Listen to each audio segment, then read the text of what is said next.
আসসালামু আলাইকুম প্রিয় দর্শক, চ্যানেল আই সংবাদে স্বাগত। আপনাদের সঙ্গে আছি আমি সামির হোসেন।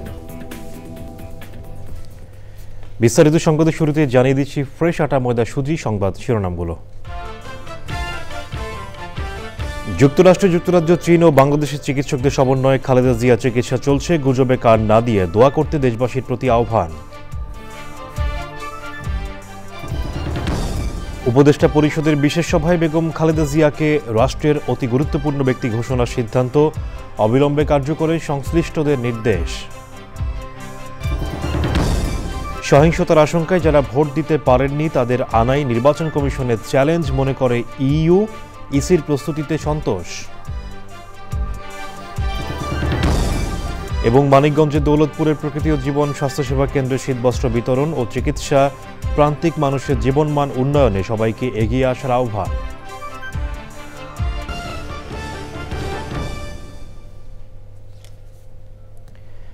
সংবাদ শিরোনামগুলো জানাচ্ছিলাম। এখনকার এই সংবাদ আয়োজন একই সঙ্গে চ্যানেল আইয়ের ইউটিউব চ্যানেল এবং চ্যানেল আইয়ের ওটিটি প্ল্যাটফর্ম আই স্ক্রিনে লাইভ স্ট্রিম হচ্ছে। মার্কিন যুক্তরাজ্য ও বাংলাদেশের চিকিৎসকদের সমন্বয়ে সাবেক প্রধানমন্ত্রী ও বিএনপি চেয়ারপারসন বেগম খালেদা জিয়ার চিকিৎসা চলছে বলে জানিয়েছেন বেগম জিয়ার চিকিৎসক ও বিএনপির স্থায়ী কমিটির সদস্য অধ্যাপক AZM জাহিদ হোসেন। রাজধানীর এভারকেয়ার হাসপাতালের সামনে ব্রিফিংয়ে জানিয়েছেন 27 নভেম্বর থেকে সিসিইউয়ে বেগম জিয়ার চিকিৎসা চলছে। সবাইকে সর্বোচ্চ সংযম ধারণ করে কোনোরকম গুজবে কান না দেওয়ার আহ্বান জানিয়েছেন তিনি।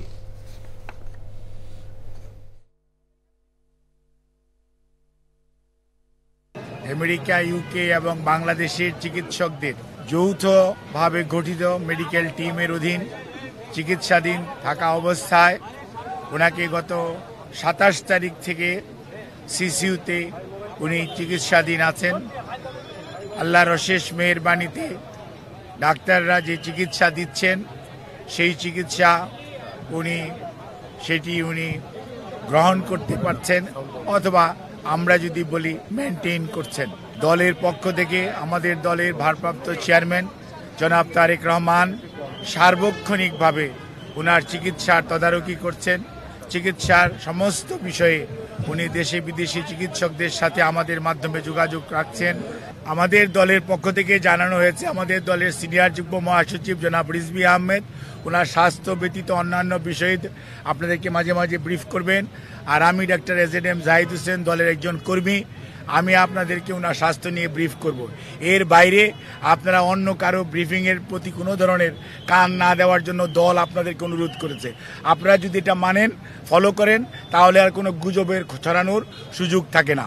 সর্বোচ্চ সংযম প্রদর্শন এবং সেই সাথে কোনো ধরনের গুজব ছড়ানো এবং গুজবে কান না দেওয়ার জন্য বিনীতভাবে পরিবারের পক্ষ থেকে, দলের পক্ষ থেকে আপনাদেরকে আমরা অনুরোধ করছি। রাজধানীর এভারকেয়ার হাসপাতালে চিকিৎসাধীন বিএনপি চেয়ারপারসন ও সাবেক প্রধানমন্ত্রী বেগম খালেদা জিয়ার শারীরিক অবস্থা স্থিতিশীল রয়েছে। তিনি চিকিৎসায় সাড়া দিচ্ছেন। হাসপাতাল ও আশপাশে নিরাপত্তা জোরদার করা হয়েছে। খালেদা জিয়ার শারীরিক অবস্থার আপডেট জানতে আক্তার হোসেনের কাছে যাব। তিনি হাসপাতালের সামনে আছেন। আক্তার, আপনি সকাল থেকেই এভারকেয়ারের সামনে আছেন এবং আপনি ব্রিফিংটাও শুনেছেন। সার্বিক কি চিত্র দেখতে পাচ্ছেন এই মুহূর্তে? কি তথ্য আছে আপনার কাছে?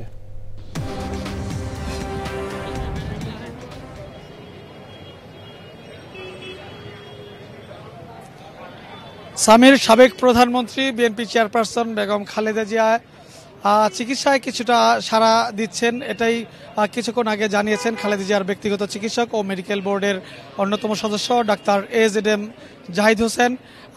তিনি বলছেন যে খালেদা জিয়ার যে ধরনের চিকিৎসা দরকার সব রকমের চেষ্টা আসলে করছেন দেশি বিদেশি চিকিৎসকদের সমন্বয়ে গঠিত মেডিকেল বোর্ড এবং আরও অধিকতর পরীক্ষা নিরীক্ষা যাচাই বাছাই চিকিৎসার জন্য আজকেই ইউকে থেকে আরও একটি মেডিকেল বোর্ড চিকিৎসকদের একটি দল আসার কথা রয়েছে। আপনি জানেন যে গতকালও কিন্তু চীন থেকে একটি প্রতিনিধি দল এসেছে, অর্থাৎ তারা এসে সম্মিলিতভাবে খালেদা জিয়ার চিকিৎসা চলছে। আপনি জানেন যে নানান ধরনের রোগে আক্রান্ত বেগম খালেদা জিয়া, তিনি ফুসফুসে সংক্রমণ লিভারের সংক্রমণ সহ নানান ধরনের শারীরিক জটিলতা তার রয়েছে। তবে মাঝখান দিয়ে যে তার অবস্থা যখন আরও অবনতি হয় তখন সারা দেশের মানুষ বিশেষ করে নেতাকর্মী এবং চিকিৎসকরা উদ্বিগ্ন হয়ে পড়েছিলেন। তবে আজকে দুপুরের নাগাদ যে তথ্য মেডিকেল বোর্ড অর্থাৎ মেডিকেল টিম থেকে জানানো হয়েছে যে তিনি চিকিৎসায় সাড়া দিচ্ছেন এবং তারা বলছেন যে সকলের সম্মিলিত প্রচেষ্টা এবং দোয়ায় তিনি আবারও সুস্থ হয়ে সকলের মাঝে ফিরে আসবেন, এমনটাই কিন্তু প্রত্যাশা করছে বিএনপি। আমরা এই মুহূর্তে এভারকেয়ারের সামনে রয়েছি। ইতিমধ্যেই কিন্তু এভারকেয়ার হাসপাতালের যে নিরাপত্তা ব্যবস্থা আরও জোরদার করা হয়েছে। গতকাল রাতেই তাকে অতি গুরুত্বপূর্ণ ব্যক্তি হিসেবে মনোনয়ন করা হয়েছে এবং কিছুক্ষণ আগে আমরা দেখেছি যে এসএসএফ এর সদস্যরা এই এভারকেয়ার হাসপাতালে এসে পৌঁছেছেন এবং তারা তাদের কার্যক্রমও শুরু করেছেন। অর্থাৎ খালেদা জিয়ার এই চিকিৎসা সংক্রান্ত বিষয়ে সারা দেশবাসী এবং নেতাকর্মীদের পাশাপাশি সারা দেশবাসী এবং উদ্বেগ উৎকণ্ঠার মধ্যে সময় পার করছেন, যার কারণে দলের পক্ষ থেকে নিষেধ করার পরেও কিন্তু আমরা দেখছি সারা দেশ থেকে অনেক নেতাকর্মী তারা এখানে চলে ভিড় করছেন যাতে করে এখানকার যে স্বাভাবিক চিকিৎসা কার্যক্রম কিংবা এই পথচারীদের চলাচলে বিঘ্ন করছে। তো আইনশৃঙ্খলা বাহিনীও চেষ্টা করছে সেই ভিড় প্রশমন করার জন্য। এখন কিন্তু আমরা আসলে যে নানানভাবে সোশ্যাল মিডিয়াতে যে ধরনের অপতথ্য ছড়িয়েছে সেগুলোর ব্যাপারে সতর্ক থাকার জন্য দলের পক্ষ থেকে বলা হয়েছে এবং বলা হয়েছে যে তার ব্যক্তিগত চিকিৎসক ডাক্তার এজেডএম জাহিদ হোসেন এবং বিএনপির সিনিয়র যুগ্ম মহাসচিব রুহুল কবির রিজভী যিনি মুখপাত্রের দায়িত্বে রয়েছেন তাদের দুজনের বক্তব্য ছাড়া আর কারো বক্তব্য যেন আসলে কারো বক্তব্যে যেন নির্ভর করা না হয়, গণমাধ্যমের প্রতি সে আহ্বানও জানানো হয়েছে। এবং খালেদা জিয়ার পরবর্তী চিকিৎসা চলবে মেডিকেল বোর্ডের সিদ্ধান্তের আলোকে। অর্থাৎ গতকাল আপনি জানেন যে গতকাল রাতেও কিন্তু স্থায়ী কমিটির সদস্যরা সেখানে বৈঠক করেছেন, জরুরি বৈঠক করেছেন এবং সেখানে সরাসরি যুক্ত ছিলেন তারেক রহমান এবং তার সহধর্মিণী ডাক্তার জুবাইদা রহমান।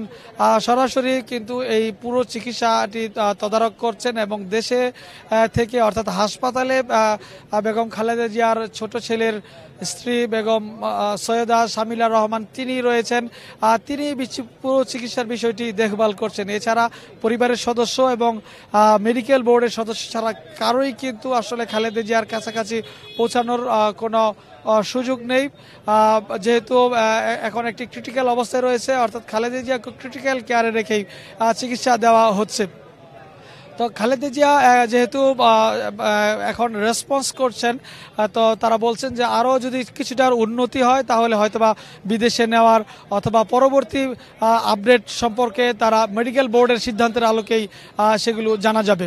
তো এই ছিল আমার কাছে এভারকেয়ার হাসপাতাল থেকে বেগম খালেদা জিয়ার চিকিৎসার সর্বশেষ। ডাক্তার আপনাকে ধন্যবাদ আমাদের সঙ্গে যুক্ত হয়ে তথ্যগুলো জানাবার জন্য। বিএনপি চেয়ারপারসন বেগম খালেদা জিয়াকে রাষ্ট্রের অতি গুরুত্বপূর্ণ ব্যক্তি ভিভিআইপি ঘোষণা করার সিদ্ধান্ত নিয়েছে সরকার। উপদেষ্টা পরিষদের বিশেষ সভায় এই সিদ্ধান্ত নেওয়া হয়। অবিলম্বে এই সিদ্ধান্ত কার্যকরে সংশ্লিষ্টদের নির্দেশ দেওয়া হয়েছে। এরই মধ্যে খালেদা জিয়ার নিরাপত্তায় স্পেশাল সিকিউরিটি ফোর্স এসএসএফ মোতায়েন করা হয়েছে। চকর মালিতার রিপোর্ট। মঙ্গলবার সকালে প্রধান উপদেষ্টার সরকারি বাসভবন যমুনায় উপদেষ্টা পরিষদের বিশেষ সভা সভাপতিত্ব করেন প্রধান উপদেষ্টা প্রফেসর মোহাম্মদ ইউনুস।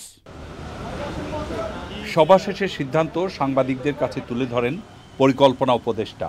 এই সভায় তিনবারের সাবেক প্রধানমন্ত্রী, সাবেক রাষ্ট্রপতির স্ত্রী ও বিএনপির চেয়ারপারসন বেগম খালেদা জিয়ার আশু রোগ মুক্তি কামনা করে দোয়া ও প্রার্থনা করা হয় এবং জাতির কাছে তার জন্য দোয়া ও প্রার্থনার আহ্বান জানানো হয়। তিনবারের প্রধানমন্ত্রী বেগম খালেদা জিয়ার ব্যাপারে সভায় সিদ্ধান্ত হয়। বেগম খালেদা জিয়ার বর্তমান শারীরিক অবস্থা বিবেচনায় হাসপাতালে তার নির্বিঘ্ন চিকিৎসা, প্রয়োজনে উন্নত চিকিৎসার জন্য বিদেশে নিয়ে যাওয়ার পরিকল্পনা, তার নিরাপত্তা ও যাতায়াতের সুবিধা এবং উচ্চ মর্যাদা বিবেচনায় তাকে রাষ্ট্রের অতি গুরুত্বপূর্ণ ব্যক্তি ভিভিআইপি ঘোষণা করার সিদ্ধান্ত নেওয়া হয়। এই সিদ্ধান্ত অবিলম্বে কার্যকরের জন্য সংশ্লিষ্ট সকল সংস্থাকে নির্দেশনা প্রদান করা হয়। এ বিষয়ে বেগম খালেদা জিয়ার পরিবার ও দল অবগত রয়েছে। প্রেস ব্রিফিংয়ে জানানো হয়, খালেদা জিয়ার স্বাস্থ্যসেবার বিষয়টিতে সর্বোচ্চ গুরুত্ব দিচ্ছে সরকার। চকর মালিথা, চ্যানেল আই, ঢাকা। বেগম খালেদা জিয়ার সুস্থতার জন্য বিশ্বের নানা প্রান্তে মানুষের সহযোগিতা ও শুভকামনার জন্য জিয়া পরিবার ও বিএনপির পক্ষ থেকে ধন্যবাদ জানিয়েছেন বেগম জিয়ার বড় ছেলে বিএনপির ভারপ্রাপ্ত চেয়ারম্যান তারেক রহমান। সামাজিক যোগাযোগ মাধ্যম ফেসবুকে দেয়া পোস্টে তিনি উল্লেখ করেন, বিভিন্ন দেশের নেতৃত্ব, কূটনীতিক ও বন্ধুদের উদ্বেগ ও উৎকণ্ঠা, পাশাপাশি বাংলাদেশের মানুষের অপরিসীম ভালোবাসা ও দোয়া সবকিছু তাদের আবেগ ও অনুভূতিকে গভীরভাবে স্পর্শ করছে। তিনি বলেন, দেশবাসীর সম্মিলিত সমর্থনই জিয়া পরিবারের শক্তি ও প্রেরণার উৎস। কঠিন সময়ে ঐক্য, সহমর্মিতা ও সংহতির জন্য প্রতিটি মানুষের প্রতি কৃতজ্ঞতা জানিয়েছেন তারেক রহমান। বেগম খালেদা জিয়ার দ্রুত আরোগ্যের জন্য সবাই নিরন্তর দোয়া করছেন বলে তারেক রহমান পোস্টে উল্লেখ করেছেন। বিএনপি চেয়ারপারসন বেগম খালেদা জিয়ার অসুস্থতায় গভীর উদ্বেগ প্রকাশ করেছেন ভারতের প্রধানমন্ত্রী নরেন্দ্র মোদী। সামাজিক যোগাযোগ মাধ্যম এক্সে এক পোস্টে তিনি খালেদা জিয়ার দ্রুত আরোগ্য কামনা করেন। ওই বার্তায় বহু বছর ধরে বাংলাদেশের জনজীবনে খালেদা জিয়ার অবদানের কথা তুলে ধরেন নরেন্দ্র মোদী। সব ধরনের সহায়তায় ভারত প্রস্তুত বলে মন্তব্য করেন মোদী।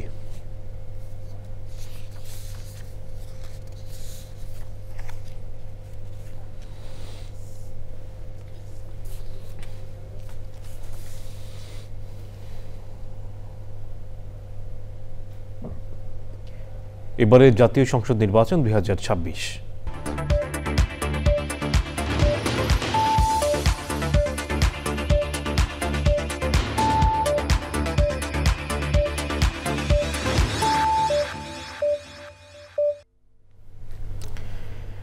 বিগত সময়ে ভোটে অনিয়ম সহ সহিংসতার আশঙ্কায় যারা ভোট দিতে পারেননি তাদের ভোটে আনাই নির্বাচন কমিশনের জন্য চ্যালেঞ্জ বলে মনে করে ইউরোপীয় union.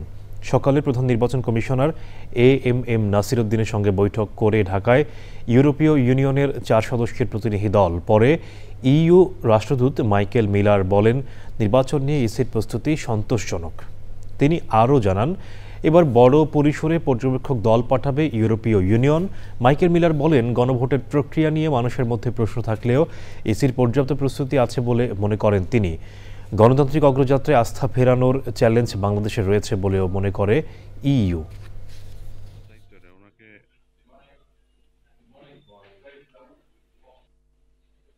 I mentioned the challenge will be that you have a generation of citizens who did not take part in previous polls, either because they rejected the polls themselves because they knew they would not be free and fair, or they feared that the act of voting would be accompanied by violence.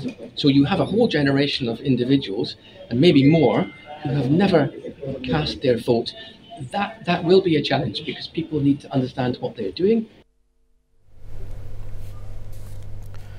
ঐকমত্য কমিশনের সদস্য ও সুশাসনের জন্য নাগরিক সুজনের সভাপতি বদিউল আলম মজুমদার জানিয়েছেন, নির্বাচিত জাতীয় সংসদগুলোর বিসিসিআইয়ের বর্ধিত অংশে পরিণত হওয়া বন্ধ করার পাশাপাশি যেনতেনভাবে সংবিধান সংস্কার যেন না হয় তা নিশ্চিতে জুলাই সনদে উচ্চকক্ষের বিধান রাখা হয়েছে। সুষ্ঠু নির্বাচন, গণতান্ত্রিক উত্তরণ ও নাগরিক ভাবনা নিয়ে সিরডাপ মিলনায়তনে গোলটেবিল আয়োজন করে সুশাসনের জন্য নাগরিক সুজন। আলোচনায় নির্বাচন বিশেষজ্ঞরা বলেন, এদেশে টাকা দিয়ে কেনা যায় এমন গণতন্ত্র প্রতিষ্ঠা হয়েছে যা দুর্ভাগ্যজনক। নির্বাচনী কেন্দ্রে নির্বাচন কমিশন, সাংবাদিক ও পর্যবেক্ষকদের জন্য উন্মুক্ত এমন সিসিটিভি ক্যামেরার ব্যবস্থা থাকলে কেন্দ্রগুলোতে বিশৃঙ্খলা ও সন্ত্রাসী কার্যক্রমের বিরুদ্ধে দ্রুত ব্যবস্থা নেওয়া সম্ভব হবে। ব্যবসায়ীরা থাকবে, কৃষকরা থাকবে, শ্রমিকরা থাকবে, সবাই থাকবে আমাদের সংসদে। কিন্তু দুর্ভাগ্য হলো যে আমাদের সংসদটা হয়ে গেছে এফবিসিসিআই এর বর্ধিত অংশ। আমাদের 2/3 তাদের ঘোষণায় 2/3 ব্যবসায়ী, আর ওখানে গেলে সবাই ব্যবসায়ী হয়ে যায়। কারণ তাদের যে প্রভাব প্রতিপত্তি সেটা কাটিয়ে তারা ওই অর্থবিত্তের মালিক হতে পারে। এই জন্যই জাদুর কাঠি যুক্ত। Standard chartered bank channel I agro award 2025-এর গ্র্যান্ড ফিনালে হবে আর কয়েক ঘন্টার মধ্যে। রাজধানীতে হোটেল ইন্টারকন্টিনেন্টালে এ নিয়ে নেওয়া হয়েছে সব ধরনের প্রস্তুতি। সেখানে আছেন রিজভী নেওয়াজ, সরাসরি যাব তার কাছে। Rizvi, standard chartered bank channel I agro অ্যাওয়ার্ডের প্রস্তুতি নিয়ে আপনার কাছে কি তথ্য রয়েছে? ধন্যবাদ সামির। আমি আপনার মাধ্যমে দর্শকদেরকে জানাতে চাই যে স্ট্যান্ডার্ড চার্টার্ড ব্যাংক বাংলাদেশে যেসব বিদেশি ব্যাংক কাজ করছে তাদের মধ্যে সবচেয়ে পুরনো এবং স্বনামখ্যাত। আর চ্যানেল আই ডিজিটাল বলি, এই প্ল্যাটফর্ম বলি কিংবা এইচডি প্ল্যাটফর্ম বলি, আমরা চ্যানেল আই সবসময়ই বাংলাদেশ এবং বাংলাদেশের কৃষি, বাংলাদেশের ঐতিহ্য সংস্কৃতিকে তুলে ধরি চ্যানেল আই এর মাধ্যমে।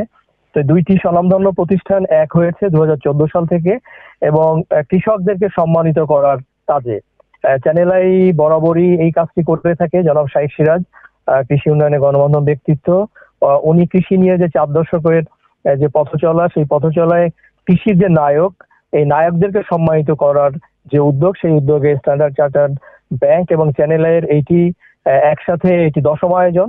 2014 সাল থেকে চলছে ইন্টারকন্টিনেন্টাল হোটেলে। আমরা যতদূর জানি বাংলাদেশ ব্যাংকের গভর্নর ডক্টর আহসান মনসুর তিনি যারা সম্মানিত হবেন আজকে তাদের হাতে সম্মাননা তুলে দেবেন।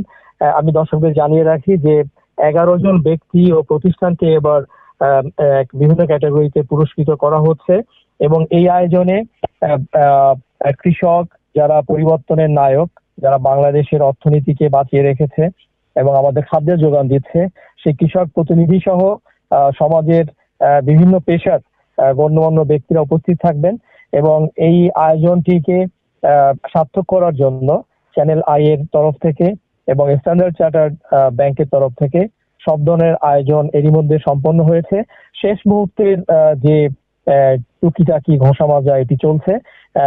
ইন্টারকন্টিনেন্টাল হোটেল সম্পূর্ণ প্রস্তুত এবং আশা করি যে আমরা গত 10 বছর ধরে 2014 সাল থেকে যেভাবে কৃষকদেরকে সম্মানিত করে আসছি চ্যানেল আই এবং স্ট্যান্ডার্ড চার্টার্ড ব্যাংক, এবারও এই আয়োজনটি তাদের অংশগ্রহণের মাধ্যমে এবং জনমানুষের অংশগ্রহণের মাধ্যমে সার্থক হবে। রিজভী, আপনাকে ধন্যবাদ আমাদের সঙ্গে যুক্ত হয়ে তথ্যগুলো জানাবার জন্য। মানিকগঞ্জের দৌলতপুরের দুর্গম চর কলিকাপুরে অসহায় দুস্থদের শীতবস্ত্র ও বিনামূল্যে চিকিৎসা সেবা দিয়েছে প্রকৃতি ও জীবন স্বাস্থ্যসেবা কেন্দ্র। হাতের নাগালে স্বাস্থ্যসেবা ও ঔষধ পেয়ে আনন্দিত সুবিধা বঞ্চিতরা। প্রান্তিক মানুষের জীবনমান উন্নয়নে সবাইকে এগিয়ে আসার আহ্বান সুধীজনদের। আব্দুল করিমের ভিডিও চিত্রে মোশাহিদ রনির রিপোর্ট।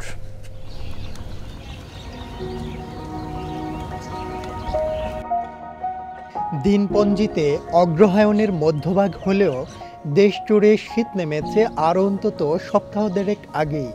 শিশির মর্ণ সকালে যখন সূর্য উঁকি দিচ্ছে তখন কর্মব্যস্ত মানিকগঞ্জের জাফরগঞ্জ ঘাট নৌকায় বোঝাই করা হচ্ছে জরুরি ওষুধ ও উষ্ণতা। বিচিত্র জনপদ ও জীবনযুদ্ধের চিত্র পেরিয়ে যমুনার বুকে দীর্ঘ নৌযাত্রা। গন্তব্য দৌলতপুর উপজেলার বাঘটিয়া ইউনিয়নের দুর্গম চর কলিকাপুর। মানচিত্র ধরে মানিকগঞ্জ রাজধানীর যতটা কাছে আর সহজগম্য, দৌলতপুরের চর কলিকাপুর ততটাই দুর্গম। হাল আমলের অধিকাংশ সুবিধাবঞ্চিত এই জনপদের প্রধান বাহন সনাতন ঘোড়ার গাড়ি। বিস্তীর্ণ মেঠো পথ আর নির্মল দৃশ্যপট যতটা আকর্ষণীয়, এখানকার জীবন জীবিকা ততটাই রুক্ষ। ঋতুচক্রের পালাবদলে জেঁকে বসা শীতে প্রান্তিক মানুষের শীতবস্ত্র ও স্বাস্থ্যসেবা অনেকটাই অধরা। এমন পরিস্থিতিতে এই জনপদে স্বস্তি ও উষ্ণতার বার্তা নিয়ে প্রকৃতি ও জীবন স্বাস্থ্যসেবা কেন্দ্র।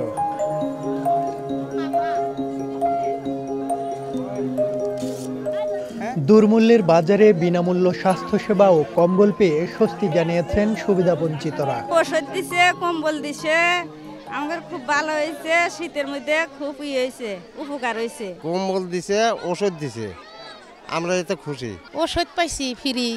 শীতের ভিতরে আমরা খুশি হয়েছি, শীত লাগে দেখে আরাম। আমরা সব সময় ডাক্তার দেখাইতে পারি না, ফ্রি ওষুধ দিতেছে, ফ্রি কম্বল দিতেছে। আমাদের কষ্ট থেকে আমরা নিস্তার পাইছি। শ্বাসকষ্ট, জ্বর, কাশ, ঠান্ডা, অ্যালার্জি, সিলকেনি আর গ্যাস আপনারা দিতেছেন তাতে আপনাদের দোয়া করি। আমি একটা কম্বল পাইছি।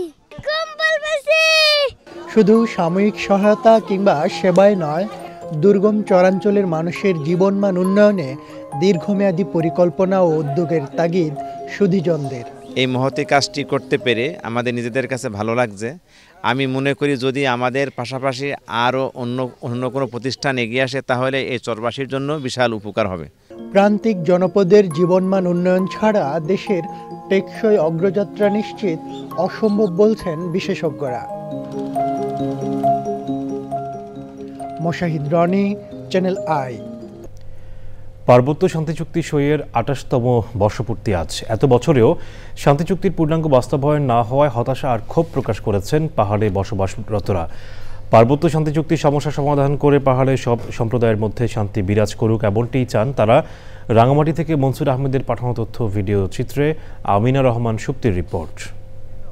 পাহাড়ে দীর্ঘ প্রায় ২ দশকের সংঘাত বন্ধে ১৯৯৭ সালের ২রা ডিসেম্বর সে সময় সরকার ও পার্বত্য চট্টগ্রাম জনসংহতি সমিতির মধ্যে শান্তি চুক্তি সই হয়। সরকারের পক্ষে জাতীয় সংসদের তৎকালীন চিফ হুইপ আবুল হাসনাত আবদুল্লাহ ও পাহাড়ের ক্ষুদ্র নৃগোষ্ঠীর পক্ষে পার্বত্য চট্টগ্রাম জনসংহতি সমিতির চেয়ারম্যান জ্যোতিরিন্দ্র বোধিপ্রিয় ওরফে সন্তু লারমা এ চুক্তিতে সই করেন। চুক্তির ২ মাস পরে খাগড়াছড়ি স্টেডিয়ামে অস্ত্র সমর্পণ করেছিল শান্তিবাহিনীর সদস্যরা। ২৮ বছর পরও এ চুক্তির বাস্তবায়ন নিয়ে টানাপোড়েন লেগেই আছে। চুক্তি যথাযথ বাস্তবায়ন না করার কারণে আজ এই পার্বত্য চট্টগ্রামের চাঁদাবাজ এবং এই যে জেলা পরিষদ বলেন, সব শিক্ষা প্রতিষ্ঠান বলেন, যে কোনো প্রতিষ্ঠানে এখনও বা রাস্তাঘাটে এখনও অশান্তি বিরাজ করছে। আমরা পার্বত্য চুক্তি সমাধান পূর্ণাঙ্গ পেতে হলে আমাদের পার্বত্য জেলার গ্রহণযোগ্য ব্যক্তিদের সাথে তাদের সাথে মতামত নিয়ে করতে হবে। পক্ষে বিপক্ষে বিভেদ পার্বত্য শান্তি চুক্তির পূর্ণ বাস্তবায়নকে থমকে দিয়েছে। তাই পার্বত্য এলাকায় বসবাসরত সব জনগোষ্ঠীকে নিয়ে চুক্তির পূর্ণ মূল্যায়ন দরকার বলে মনে করেন সচেতন নাগরিকরা। বাঙালি সহ সকলের সাথে আলোচনা করে এই চুক্তিটি পুনর্মূল্যায়ন করা অবশ্যই জরুরি। কেন এখানে কাঙ্ক্ষিত শান্তি এখনো আসছে না পার্বত্য চট্টগ্রামে? সকলেই যাতে সকলের যে অধিকার, সমান অধিকার যাতে নিশ্চিত হয়। যে প্রত্যাশায় পার্বত্য শান্তি চুক্তি সই হয়েছিল তা পূরণ হয়নি বলে মন্তব্য করে এর বাস্তবায়নে বর্তমান সরকারকে এগিয়ে আসার আহ্বান জানিয়েছে জনসংহতি সমিতি। আমাদের দেশের আপামর জনগণকে এবং বর্তমান অন্তর্বর্তী সরকার ও পরবর্তী নির্বাচিত সরকারের কাছে আমি উদার আহ্বান জানাইতেছি যাতে ওনারা উদার মন নিয়ে এগিয়ে এসে পার্বত্য চুক্তি বাস্তবায়ন করতে এগিয়ে আসেন। পাহাড়ি ১৩টি জনগোষ্ঠী যাতে নিপীড়ন ও বৈষম্যের শিকার না হয় সে লক্ষ্যে এ চুক্তিকে এগিয়ে নিয়ে সমস্যার রাজনৈতিক সমাধান করা জরুরি বলে মনে করেন সংশ্লিষ্টরা। Amina Rahman Supti, channel I. এবারে নিটলটাটা কৃষি সংবাদ।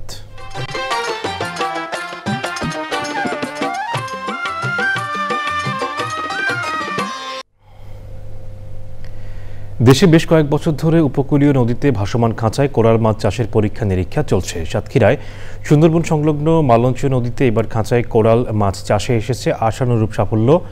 এতে উপকূলীয় এলাকায় ঘেরে কোরাল মাছ চাষে বড় বাধা পোনা ও খাদ্যের অভাবকে অতিক্রম করা সম্ভব বলে জানিয়েছেন বাংলাদেশ কৃষি বিশ্ববিদ্যালয়ের গবেষকরা।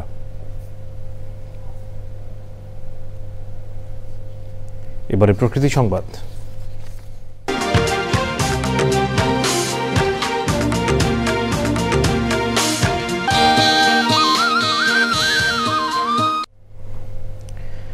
দীর্ঘ প্রতীক্ষার পর ১ ডিসেম্বর থেকে পর্যটকদের জন্য উন্মুক্ত হয়েছে দেশের একমাত্র প্রবাল দ্বীপ সেন্ট মার্টিন। সরকারের বেঁধে দেয়া ১২টি নির্দেশনা মেনেই কক্সবাজার থেকে দ্বীপে যাচ্ছেন পর্যটকরা। পরিবেশ রক্ষা সহ নিরাপত্তা ও পর্যটক হয়রানি বন্ধে কাজ করবে ট্যুরিস্ট পুলিশ। থাকছে প্রশাসনের বিশেষ নজরদারি। শেষ করার আগে ফ্রেশ আটা ময়দা সুজি সংবাদ শিরোনামগুলো জানাচ্ছি আরও একবার। যুক্তরাজ্য, চীন ও বাংলাদেশের চিকিৎসকদের সমন্বয়ে খালেদা জিয়ার চিকিৎসা চলছে। গুজবে কান না দিয়ে দোয়া করতে দেশবাসীর প্রতি আহ্বান। উপদেষ্টা পরিষদের বিশেষ সভায় বেগম খালেদা জিয়াকে রাষ্ট্রের অতি গুরুত্বপূর্ণ ব্যক্তি ঘোষণার সিদ্ধান্ত অবিলম্বে কার্যকরে সংশ্লিষ্টদের নির্দেশ। সহিংসতার আশঙ্কায় যারা ভোট দিতে পারেননি তাদের আনাই নির্বাচন কমিশনের চ্যালেঞ্জ মনে করে ইইউ, ইসির প্রস্তুতিতে সন্তোষ। এবং মানিকগঞ্জের দৌলতপুরের প্রকৃতি ও জীবন স্বাস্থ্যসেবা কেন্দ্রের শীতবস্ত্র বিতরণ ও চিকিৎসা প্রান্তিক মানুষের জীবনমান উন্নয়নে সবাইকে এগিয়ে আসার আহ্বান।